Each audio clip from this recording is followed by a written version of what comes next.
চলতি ২০২৫-২৬ অর্থবছরের বাজেট ঘাটতি মেটাতে ব্যাংকের উপর নির্ভরতা বেড়েছে ২০%, যা অনিশ্চয়তায় ফেলেছে বিনিয়োগ ও কর্মসংস্থানকে।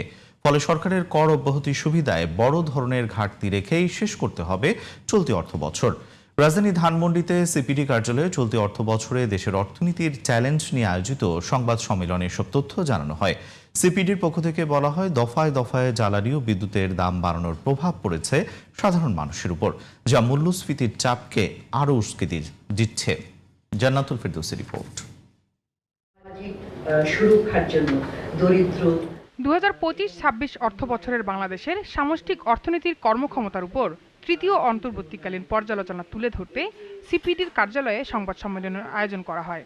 অনুষ্ঠানে সিপিডির নির্বাহী পরিচালক ডক্টর ফাহমিদা খাতুন বলেন, রাজস্ব আহরণে লক্ষ্যমাত্রার চেয়ে অনেক পিছিয়ে এনবিআর। ব্যাংক খাতে বিশৃঙ্খলা, বিদ্যুৎ এবং জ্বালানির দাম বৃদ্ধি মূল্যস্ফীতিকে উস্কে দিচ্ছে। মূল্যস্ফীতি নিয়ন্ত্রণে সরবরাহজনিত ধাক্কাটা এবং বাজারের কাঠামোগত সমস্যাটাকে একসাথে মোকাবেলা করতে হবে। ফাইন্যান্সিং এর ক্ষেত্রে, বাজেট অর্থায়নের ক্ষেত্রে যে আমাদের বেসরকারি খাতের উপর যে একটা চাপ, অর্থাৎ কিনা ব্যাংক থেকে বড় করা হচ্ছে বেশি করে, তখন ক্রাউডিং আউট ইফেক্ট হচ্ছে কিনা, এইগুলো বন্ধ করার জন্য আসলে একটা দক্ষ ঘাটতি অর্থায়ন কৌশল করতে হবে। সিপিডির সম্মানীয় ফেলো প্রফেসর ডক্টর মুস্তাফিজুর রহমান বলেন, রপ্তানির উপর যুক্তরাষ্ট্রের অতিরিক্ত 10% শুল্ক আরোপের চেষ্টা রাজনৈতিক উদ্দেশ্য প্রণোদিত।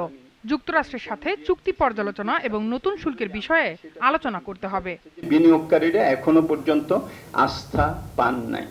এখন সরকার কিছু কিছু ইঙ্গিত ক্ষমতায় আসার পরে তারা দিয়েছেন, যেগুলো ইতিবাচক, কিন্তু বিনিয়োগকারীদের কাছে সেটা ট্রান্সলেটেড হয়ে তারা যে বিনিয়োগে একটা সামনের দিকে এগিয়ে আসবেন, সেটা এখনো আমাদের অপেক্ষা করতে হবে। নতুন পে স্কেল করলে সরকারের 1 লাখ কোটি টাকা খরচ বাড়বে।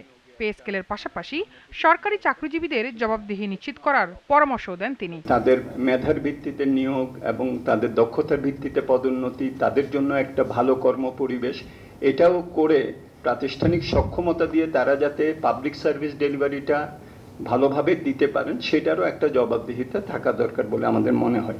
জান্নাতুল ফেরদৌসী, জিটিভি নিউজ, ঢাকা। রাজনৈতিক নিশ্চয়তাটা এসেছে, আমরা